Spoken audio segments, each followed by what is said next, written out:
అయితే ఎందుకు ఈ ఉదాహరణ చెప్పారంటే, ఈ లోకములో ఉన్న కష్టాలు మనం పరీక్షలుగా పోల్చుకుంటే, కష్టాలు ఏంటంట పరీక్షలుగా పోల్చుకుంటే, ఈ పరీక్షల్లో మనం పాస్ కావాలి అంటే, స్కూల్లో ఉన్న పరీక్షల్లో పాస్ కావాలంటే స్కూల్లో చెప్పే పాఠాలు వింటేనే పాస్ అవుతారు కదా. అదేవిధంగా ఈ లోకంలో వచ్చే ఒక మానవ జీవితం వచ్చే అనేక ఒడదొడుకుల్లో, కష్టాల్లో, రోగాల్లో, ఇబ్బందులు, ఇలాంటి పరీక్షల్లో మానవుడు నిలబడాలి అంటే, పాస్ కావాలి అంటే, గెలవాలి అంటే మన హృదయంలో ఉండాల్సింది ఏంటంటే, మనం వినాల్సింది ఏంటంటే దేవుని వాక్యం. హల్లెలూయా. దేవుని వాక్యాన్ని మనం వినలేకపోతున్నాము, లేకపోతే మన హృదయం లేదంటే పరీక్ష వచ్చినప్పుడు మనం కూడా ఏమైపోతాం, ఏదైనా కష్టం వస్తే మనం కూడా ఏమైపోతాం, ఫెయిల్ అయిపోతాం, నిలబడలేదు, కురికిపోతాం. ఎందుకు? ఆ పరీక్షకు జవాబు తెలియట్లేదు, మనకు వచ్చిన సమస్యకు పరిష్కారం తెలవట్లేదు. అయితే ఆసాపు 83వ కీర్తన రాస్తూ కొన్ని విషయాలను మనకి ఈ రోజున తెలియజేస్తున్నాడు. ఆ విషయాలు ఏంటిదనేది, అదేవిధంగా మరికొన్ని ప్రాముఖ్యమైన అంటే ఇంపార్టెంట్ అయిన విషయాలను కూడా మీకు చెప్పాలని నేను ఆలోచన చేస్తున్నాను. కాబట్టి విన్న కొద్దిసేపు అయినా కానీ మనం శ్రద్ధగా జాగ్రత్తగా విందాం. దావీదు ఏమంటాడంటే, అంబుల పొదలో పానను నింపుకున్నట్టు దేవుని వాక్యాన్ని నా హృదయంలో నేను నింపుకుంటున్నాను. ఈ బాణం దేనికి ఉపయోగపడుతుంది? వేటకి వెళ్ళినప్పుడు, లేకపోతే శత్రువు వచ్చినప్పుడు ఈ బాణంతో ఏం చేయొచ్చు? ఆ శత్రువుని ఎదుర్కోవడానికి. దేవుని వాక్యము కూడా మనం నింపుకుంటే శత్రువు అనే సాతాను గాడు మన జీవితంలో తీసుకొచ్చే సమస్యలను వాక్యం అనే బాణంతో మనం ఏం చేయొచ్చు? ఎదుర్కోవచ్చు. అదే యుద్ధానికి పోయాం, ఈ బాణాన్ని నింపే అమలు ఖాళీగా ఉంటే ఏం చేస్తాం? ఇంకా ఏం చేసేది? ఖాళీ చేతులతో తెల్లబొహం వేసుకొని చూడటం. కాబట్టి ఈ రోజున సమస్య వచ్చినప్పుడు మనం ఎలా స్పందించాలి?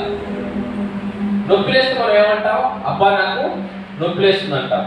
మరి సమస్య వచ్చినప్పుడు దేవుని సన్నిధిలో మనం ఎలా స్పందించాలనేది రోజు చూపించాలని ఆశపడుతున్నాను.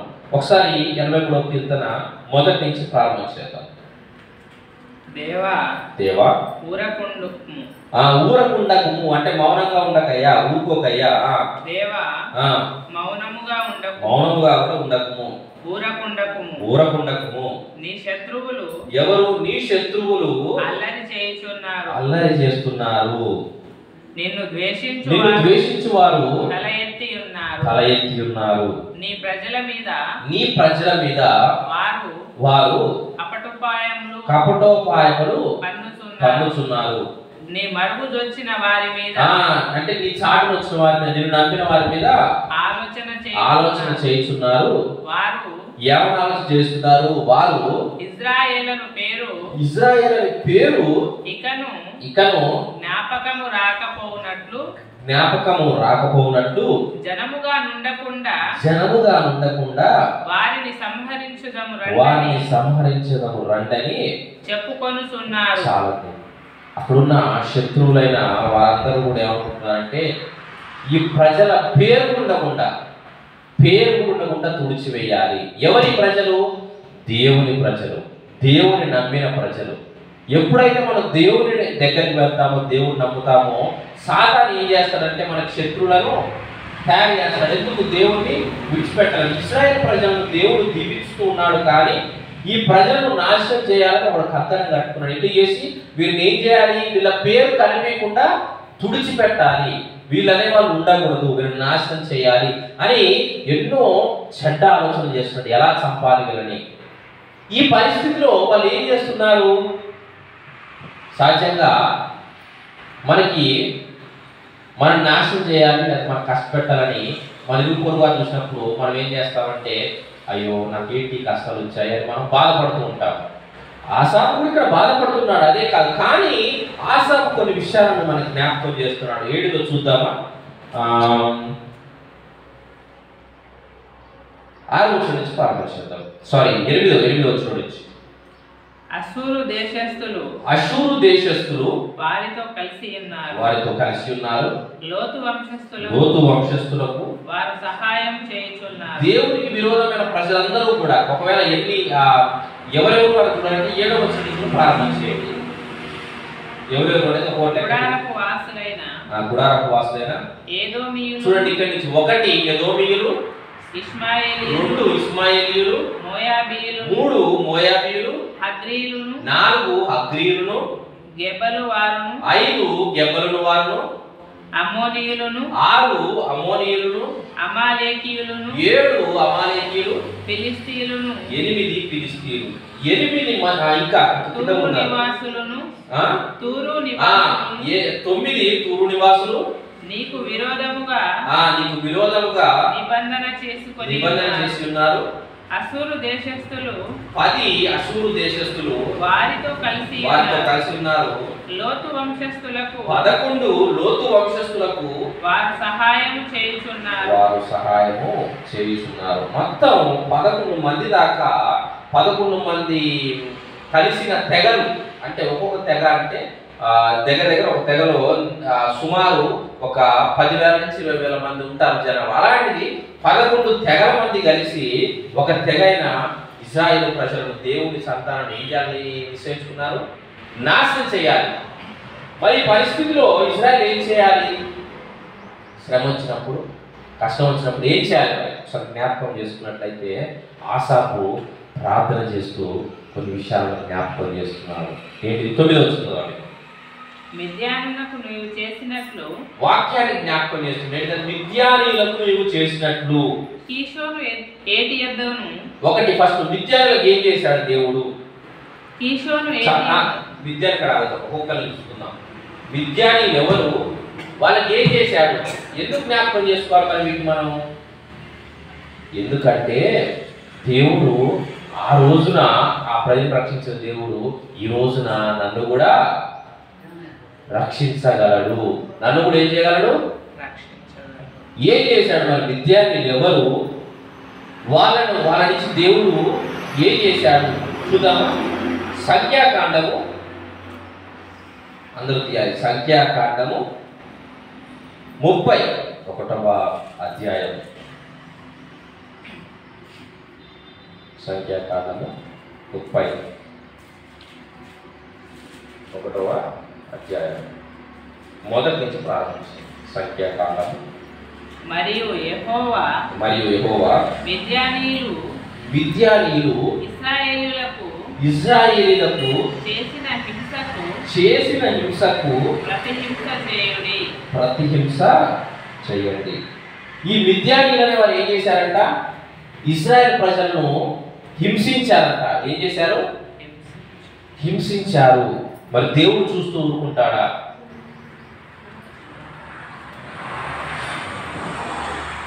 దేవుడు చూస్తూ ఊరుకుంటాడా? దేవుని ప్రజలను, బిడ్డలు దేవుని ప్రజలను వేరే ఎవరైనా నాశనం చేయాలని చూసినప్పుడు, ఒకవేళ సాతానే మనం ఇబ్బంది పెట్టాలని చూసినప్పుడు దేవుడు చూస్తూ ఊరుకోడు. అదే చెప్తున్నాడు, అదే జ్ఞాపకం చేసుకుంటున్నాడు ఈ ఆసాపు. దేవుడా, ఇప్పుడు కష్టం వచ్చినప్పుడు ఎలాంటి విషయాలను ఎందుకు? దేవుని వాక్యాన్ని హృదయంలో ఉంచుకోవాలని ఎందుకు? ఈ కష్టాలు వచ్చినప్పుడు మళ్ళీ దాన్ని తిరిగి జ్ఞాపకం చేస్తున్నారు. దేవా, ఆ రోజు మిద్యానీయులు అనే ప్రజలు మమ్మల్ని ఏం చేశారు? హింసించారు. ఎలా హింసించారు? 25వ అధ్యాయం. వాక్యాన్ని మనం చదవడం ముఖ్యం కాదు, కానీ దాంట్లో ప్రతి విషయాన్ని మనము క్షుణ్ణంగా పరిశీలించాలి. ఎందుకు? లేకపోతే మనకి వాక్యం అనేది అర్థం కాదు. అదే సంఖ్యాకాండం 25వ వచనం ప్రారంభించింది. ఇశ్రాయేలీయులు షిత్తీములో దిగి ఉండగా ప్రజలు మోయాబు రాళ్లతో వ్యభిచారం చేయసాగిరి. ఆ స్త్రీలు తమ దేవతల బలులకు ప్రజలను పిలవగా వీరు భోజనము చేసి వారి దేవతలకు నమస్కరించిరి. అట్లు ఇశ్రాయేలీయులు బయల్పెయోరు కలుసుకొనినందున వారి మీద యెహోవా కోపము రగులుకొనెను. అప్పుడు యెహోవా మోషేతో ఇట్లా నేను నీవు ప్రజల అధిపతులందరినీ తోడుకొని యెహోవా సన్నిధిని సూర్యునికి ఎదురుగా వారిని ఉరితీయుము. అదే విధంగా 14 వచనంలో అదే 25వ అధ్యాయం 14వ వచనం. చంపబడిన వాని పేరు జిమ్రీ. అతడు సిమియోనీయులలో తన పితరుల కుటుంబములకు ప్రధాని అయిన సాలు కుమారుడు. చంపబడిన స్త్రీ పేరు కొజ్బి. ఆమె సూరు కుమార్తె. అతడు మిద్యానీయులలో ఒక గోత్రమునకును తన పితరుల కుటుంబమునకును ప్రధాని అయి ఉండెను. చాలండి. ఎలా హింసించారంటే ఈ మిద్యానీయులు ఇశ్రాయేలీలను ఆకర్షించారు, మోసం చేశారు. ఏం చేశారంటే వారిని ఈ అందమైన స్త్రీలు వారిని ఆకర్షించి తీసుకుపోయి దేవతలకు అర్పించిన బలులన్నీ కూడా వారికి పెట్టారు. అయితే మీకు తెలుసు, మిద్యానీయులకు ఏం తెలుసు, ఈ ప్రజలకు అవి పెట్టకూడదు, దేవుడికి అర్పించిన పెట్టకూడదు తెలుసు. కానీ పెడితే ఏమైతుంది, మరి శాపం వస్తుంది. శాపం వస్తే ఏమవుతుంది, చచ్చిపోతారు.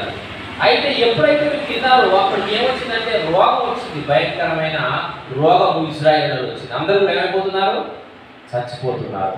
ఆ పరిస్థితిలో అక్కడున్న సేవకుడు పోయి లేవి వంశస్థుడు, దేవుడా ఈ రోగం ఎలా పోవాలి అని ప్రార్థించినప్పుడు దేవుడు చెప్పాడు, ఇగో మీ యొక్క ప్రజలలో ఈ యొక్క అవిధేయత ఉంది. ఏంటిది అవిధేయత? చేయబడిన పని చేస్తున్నారు. ఏంటిది? వ్యభిచారం చేస్తున్నారు, దేవతలకు అర్పించబడి తింటున్నారు. నేను ముందే చెప్పాను. ఏం చెప్పాను? మీరు ఇది చేయకూడదు, ఇది పాపం. వ్యభిచారం అనేది దేవతలకు అర్పించినది పాపం అని మీకు ముందే చెప్పాను. అయినప్పటికీ కూడా మీరు పాపం చేశారు. పాపానికి మీరు ఏమనిపిస్తున్నారంటే శిక్ష అనిపిస్తున్నారు. ఏంటి ఆ శిక్ష? రోగం. ఆ పరిస్థితిలో దేవుడు ఏం చేశాడంటే, ఈ మిద్యానీయులు నా ప్రజలను నాశనం చేస్తున్నారు కాబట్టి ఈ మిద్యానీయులకు నేను ఏమే అనుకున్నాను, శిక్ష. అందుకే 30వ అధ్యాయం ఏమంటాడంటే, హింసకు ప్రతిహింస. ఆ మిద్యానీయులను ఆసాపు ప్రార్థన చేస్తూ జ్ఞాపకం చేస్తున్నాడు. ఎప్పటి వారు వీళ్ళు?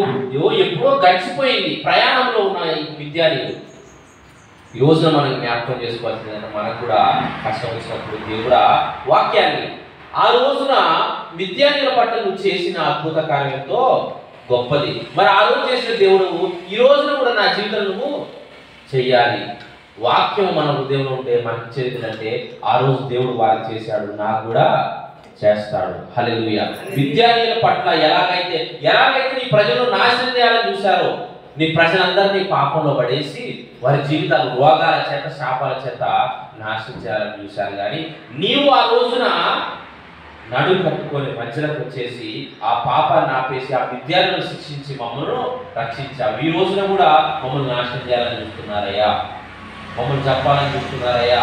ఆ రోజున నువ్వు విద్యార్థుల మధ్య నుండి కాపాడావే, మమ్మల్ని కూడా కాపాడని వాక్యాన్ని ఏం చేస్తున్నారు, జ్ఞాపకం చేసుకుంటున్నారు. మనము కూడా కష్టం వచ్చినప్పుడు చేయవలసిన పని ఏంటంటే వాక్యాన్ని జ్ఞాపకం చేసుకోవాలి, దేవుణ్ణి ఆశ్రయించాలి.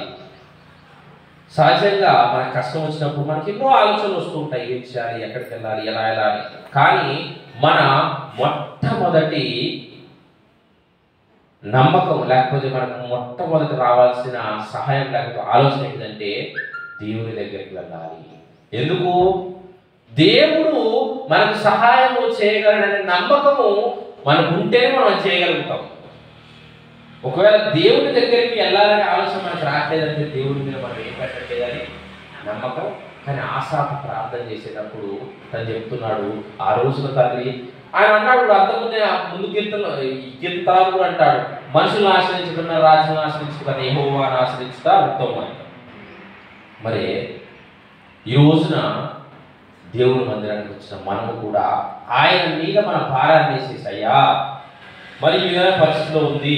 అప్పుడు దేవుడు ఏం చేస్తాడు? మరి ఆయన మీద భారం వేస్తే నీ భారం యెహోవా మీద మోపితే ఏం చేస్తాడు ఆయన? ఆయన నీ కార్యములు సఫలం చేయును. హల్లెలూయా. ఆయన మీద మనం మోపినప్పుడు మనం నిశ్శబ్దంగా ఉండొచ్చు. ఎందుకు? ఆయన మోసం చేయడు. ఆయన మీద భారం వేసినప్పుడు విడిచిపెట్టాడు. ఎందుకు? ఆయన మనిషి కాదు కదా మోసం చేయడానికి. మనిషి అయితే ఏం చేస్తాడు? ఒకవేళ మనం ఒక వ్యక్తిని బాగా నమ్మి కూడా మనకు మన విషయాలన్నీ చెప్తే కూడా ఒకనొక రోజు వాడు శత్రువు అయితే వాడు ఏం చేస్తాడు? మన విషయాలన్నీ కూడా ఒక్కడా, మన వీక్నెస్ అన్ని కూడా ఒక్కడా. కానీ దేవుడు కాబట్టి ఈ రోజున మనము సమస్య వచ్చినప్పుడు దేవుని మీద ఆధారపడాలి, దేవునికి చెప్పుకోవాలి. ఎందుకంటే దేవుడు నమ్మకమైన వాడు. హల్లెలూయా. ఈ లోకంలో నమ్మకమైన వాళ్ళు ఎవరైనా ఉన్నారా? మోసం చేయరండి. లేకపోతే ఒకవేళ కుటుంబంలో నా భార్య నమ్మకస్తులు, లేకపోతే నా కొడుకులు నమ్మకస్తులు, లేకపోతే నా కూతురు నమ్మకస్తులు, నా యొక్క అన్న నమ్మకస్తులు అని నమ్మే పరిస్థితి లోకంలో ఇదేందుకు లేదు. ఎక్కడో కాడ డబ్బు కాడ మనిషి ఏమైపోతున్నాడు? మారిపోతున్నాడు. కాబట్టి మన నమ్మకం, మన విశ్వాసం, మన కష్టం మొదటిగా మనం దేవుడి దగ్గర ఒకవేళ మన బైబిల్ అంతా చదివినట్లయితే దేవుడి దగ్గర చెప్పుకున్నా కూడా, దేవుడి మీద ఆధారపడ్డా కూడా దేవుడు నాకు సహాయం చేయలేదని అనే మాటను మనం బైబిల్ మొత్తం చదివినా కూడా దొరకదు. హల్లెలూయా. ఎంత గొప్పవాడండి దేవుడు. అయితే విద్యార్థి తర్వాత ఎవరిని జ్ఞాపకం చేస్తున్నాడు? చూడండి, అదే 83వ కీర్తన 9వ వచనం 2వ లైన్ నుంచి.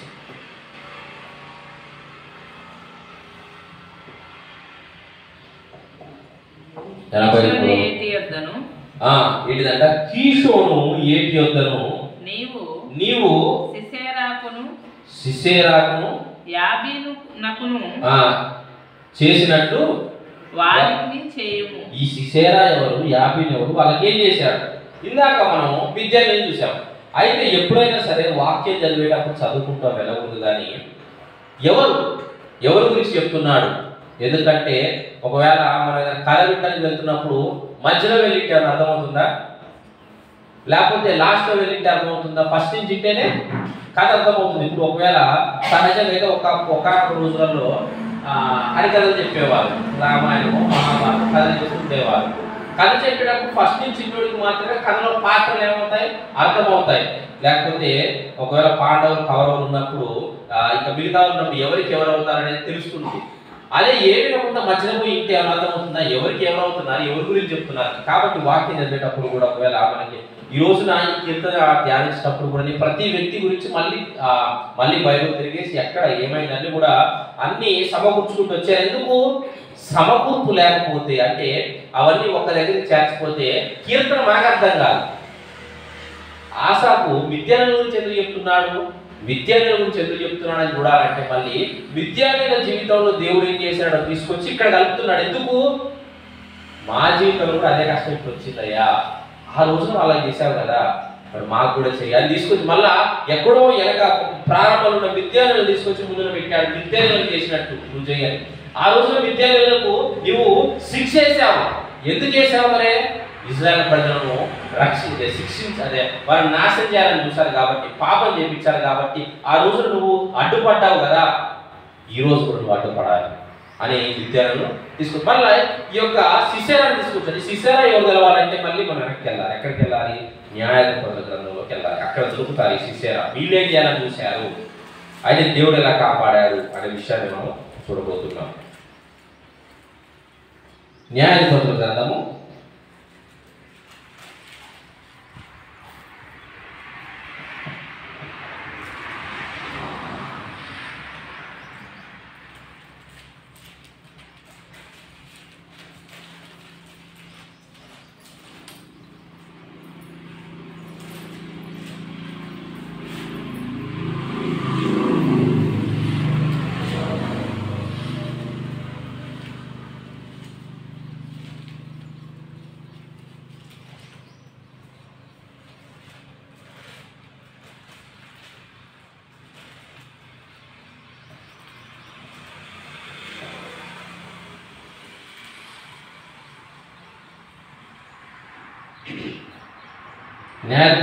4వ అధ్యాయం తీయండి.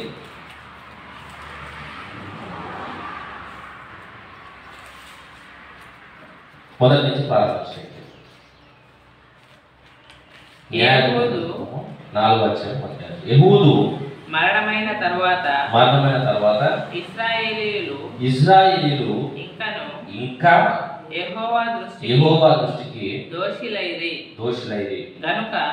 గనుక యెహోవా హాసోరులో ఏలు కనాను రాజైన యాబీను చేతికి వారిని అప్పగించాను.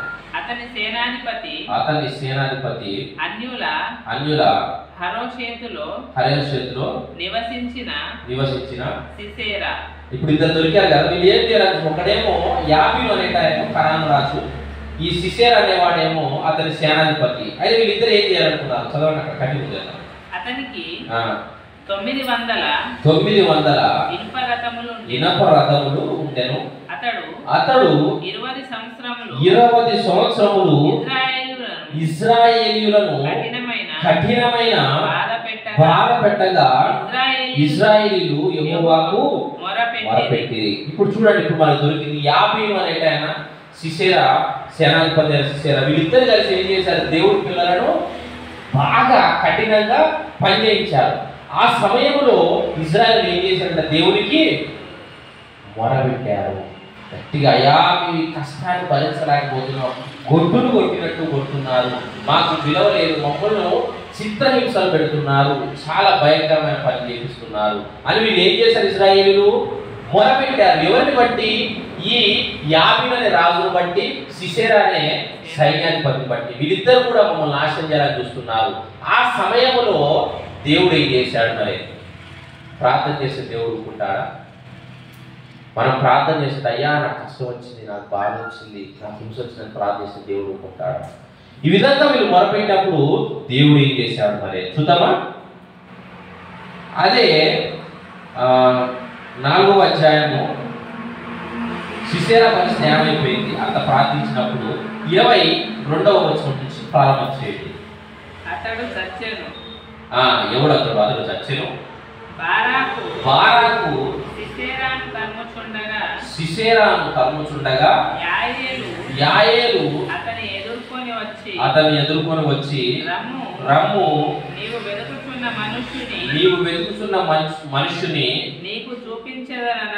నీకు చూపించదనగా అతడు వచ్చినప్పుడు సిసేరా చచ్చిపడి ఉండెను. ఆ మేకు అతని కణతలలో నుండి ఉండేను. చాలు. ఎవరైతే దేవుని ప్రజలను చిత్రహింస పెట్టారో, చాలా కష్టాలు పెట్టారో, ఆ యొక్క వ్యక్తి చావు కూడా చాలా భయంకరంగా ఉంది. ఏం చేశారు తెలుసా? ఆ వ్యక్తి ఎలా చెప్పారో చూపించమంటారా? 21వ వచనం చదవండి. ఆ వ్యక్తిని అంత దారుణంగా చంపారో చూస్తారు. పిమ్మట హేబేరు భార్య అయిన యాయేలు ఏం తీసుకున్నట్ట? గుడారపు మేకు అంటే మనం టెంట్లు వేసేటప్పుడు ఈ యొక్క తాడడానికి ఒక మేకు కొడతారు. ఆ మేకు తీసుకొని, అంతలా మేకు తీసుకొని సుత్తె తీసుకొని అతని యొద్దకు మెల్లగా వచ్చి అతనికి అలసట చేత గాఢ నిద్ర కలిగి ఉండగా నేలకు దిగునట్లు ఆ మేకును అతని కణతలలో దిగగొట్టగా అతడు చచ్చెను. ఎంత ఘోరంగా చచ్చిపోయాడు చూడండి. ఎందుకు అంత దారుణమైన సాగు సిసేరాకు వచ్చిందంటే, ఎవరిని హింసించాడు? దేవుని ప్రజలను హింసించాడు. వారికి మొరను దేవుడు విన్నాడా లేడా? ఒక్క మాటలో చెప్పాలంటే సిసేరా కుక్క సాగు కావాల్సి వచ్చింది. ఎందుకు? దేవుని ప్రజలను కాబట్టి మనం చేయవలసిన పని, కష్టం వచ్చినా బాధ వచ్చినా మనం చేయవలసిన పని ఆ దేవునికి మొరపెట్టడమే. హల్లెలూయా. దేవుడు అందుకే ఏమంటాడంటే, పగ తీర్చుకుంటా నా పని. దేవుడు ఏమన్నాడు? పగ తీర్చుకుంటా. శత్రువుకి ఏమన్నాడు? భోజనం పెట్టు. అవసరమైంది. పగ తీర్చుకునే పని ఏంటంట? నా పని. ఈ ప్రజలు మొరపెట్టారు. దేవుడు సిసేరా శిక్షను, అదే సిసేరాని ఇప్పుడు వీరు జ్ఞాపకం చేస్తున్నాడు. ఆసాఫ్ కీర్తన రాసిన దేవుడా, ఆ రోజున ప్రజలు కఠినమైన హింస పెట్టినప్పుడు వారందరూ నాశనం చేయాలని చూసినప్పుడు ఎలా అయితే ఆ శత్రువులను నాశనం చేశావో, శిశువులను ఎలా అయితే చంపావో, అలా ఈ ప్రజలను కూడా సంహరించు, వారి నుంచి మమ్మల్ని కాపాడు అని వాక్యాన్ని జ్ఞాపకం చేస్తున్నాడు. ఈ రోజున మరి దేవుడి మందిరంలో ఉంటున్న మనము ఎంతవరకు కష్టం వచ్చినప్పుడు, శ్రమ వచ్చినప్పుడు దేవుని వాక్యాన్ని జ్ఞాపకం చేసుకుంటున్నాం.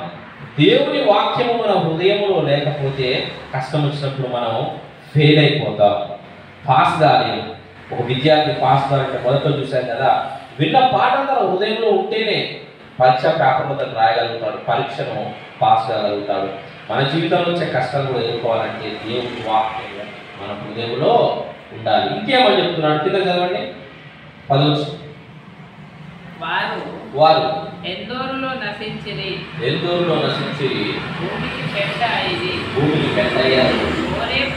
ఓరేపు జేయపు అను వారికి నీవు చేసినట్లు వారి ప్రధానులకు. ఎవరు వీళ్ళు? వీరి గురించి కూడా చూద్దామా. హోరేబు ఎవరు, జేయబు ఎవరు అని వారు నీవు చేసినట్టు వారి ప్రధానులు కూడా చేయము అని అంటున్నట్టు మనం చూస్తున్నాం. ఎవరు వీళ్ళు చూడాలంటే మళ్ళీ మనం న్యాయాధిపతుల్లోకి వెళ్ళాలి. సరే, వారి గురించి చెప్తాను, ఇంకా చెప్పాల్సిన విషయాలు చాలా ఉన్నాయి. వీరు కూడా దేవుడి ప్రజలను హింసించిన వారుగా మనము చూడవచ్చు. అయితే ఎంతమంది అయినా రావచ్చు మనం హింసించడానికి, ఎన్నిసార్లు అయినా కష్టాలు రావచ్చు. కానీ ఆ పరిస్థితిలో మనము మన విశ్వాసాన్ని ఏం చేయాలి? బలపరచుకోవాలా, విడిచిపెట్టాలా? సహజంగా మనము రోజు ఎంత ప్రార్థన చేస్తున్నామో తర్వాత అనేది, కానీ మనకు శ్రమ వచ్చినప్పుడు మనము పూర్తిగా ఆయన మీద మనం ఏం చేయాలి? కష్టం వచ్చినప్పుడు అన్న మనం ఏం చేయాలి? ఆయన మీద ఆధారపడాలి. ఎందుకు? దేవుడు అక్కడ మెచ్చుతాడు మనల్ని. ఎందుకు మెచ్చుతాడు? నా దేవుడు, నా బిడ్డడు లేకపోతే నా బిడ్డ కష్టం వచ్చినప్పుడు నా దగ్గరికి వచ్చింది. కష్టం వచ్చినప్పుడు మన తల్లిదండ్రుల దగ్గరికి కాకుండా ఎవరి దగ్గరికి కనుక వెళ్తే తల్లిదండ్రులు ఏమనుకుంటారు? కడపారా కన్నా కూడా నా బిడ్డ నా దగ్గరికి కష్టం వచ్చినప్పుడు నా దగ్గరికి రాలేదనే బాధ ఉంటుంది. కానీ ఒకవేళ కష్టం వచ్చినప్పుడు మనం ఎవరిని ఆశ్రయించేదానికన్నా దేవుడి దగ్గరికి వెళ్ళి, దేవుడా నిన్ను ఆశ్రయించిన ప్రజలందరినీ కూడా నువ్వు రక్షించుకుంటానే వచ్చావు, మరి అదే దేవుడు నువ్వు నన్ను కూడా రక్షిస్తావా అని మనం అంటే రక్షించలేడు ఆయన. ఆశాలు చేసింది అదే. అయితే ఈ రోజున ఒకవేళ దేవుడు మనం నాశనం చేయాలనుకున్న ఉన్నారు, వాళ్ళ పరిస్థితి ఏమవుతుంది? ఒక్కోసారి కొన్ని పరిస్థితులు చూసుకుంటూ వస్తున్నప్పుడు ఆలోచన చేసుకుంటాను. మనని బాగా హింస పెట్టాలని ఒక వ్యక్తి అనుకున్నారు. ఆ వ్యక్తి చాలా బలం గలవాడు, ఆస్తి గలవాడు, ఐశ్వర్యం గలవాడు అనుకుందాం. నేను బీదవాడిని, నాకు సామర్థ్యం లేదు, నేను ఏం చేయలేను. మరి అప్పుడు ఏం చేయగలుగుతాం మనం? ఇక్కడ అర్థం చేసుకోవాలి. ఏంటంటే బలమైన వ్యక్తి అయి ఉండి తను అన్ని చేయగలుగుతాడు. ఈ వ్యక్తి బలహీనమైన వ్యక్తిని బాధ పెట్టాలని చూస్తున్నాడు. మరి బలహీనమైన వ్యక్తి దగ్గర డబ్బులు లేవు, ఎవరు అండా లేదు, ఎవరు తెలియదు, కాబట్టి బాధపరుస్తూ ఉన్నాడు. మరి దేవుడు మౌనంగా ఉంటాడా? వారి పరిస్థితి ఏమవుతుంది చూద్దాం. ఒకసారి బైబిల్లో మీకు ఒక ఉదాహరణ చూపించాలని చిన్న ఆశపడుతున్నాను. మొదటి రాజుల గ్రంథము, ఆ రాజును మనం చూద్దాం. తన అధికారాన్ని చూసుకొని, తనకున్న దాన్ని చూసుకొని దేవుడిని లెక్క చేయకుండా, దేవుడి సేవలను లెక్క చేయకుండా బీదవాడిని నాశనం చేయాలని చూసినప్పుడు దేవుడు ఏం చేశాడు? ఎందుకు ఈ వాక్యం చెప్తున్నట్టు కొన్నిసార్లు మనం నిస్సహాయం అయిపోతాం. సహాయం లేని పరిస్థితి ఉంది, ఎవరి తోడు లేని పరిస్థితి ఉంది. ఆ పరిస్థితిలో ఏం చేయాలి? మరి మనం ఏం చేయడం అవసరం లేదు. దేవుడు ఏం చేస్తాడనేది చూపించాలని ఇష్టపడుతున్నాను. మొదటి రాసుల గ్రంథము 18వ అధ్యాయం ఒకసారి ప్రారంభించేద్దాం. మొదటి రాసుల గ్రంథము 298వ నెంబర్ పేజీ, 18వ అధ్యాయం మొదటి నుంచి ప్రారంభం చేయండి. అనేక దినములైన తరువాత మూడవ సంవత్సరమందు యెహోవా వాక్కు ఏలియాకు ప్రత్యక్షమై నేను భూమి మీద వర్షము కురిపింపబోచున్నాను. నువ్వు వెళ్ళి ఆహాబును దర్శించుమని సెలవీయగా సెలవీయగా ఆహాబును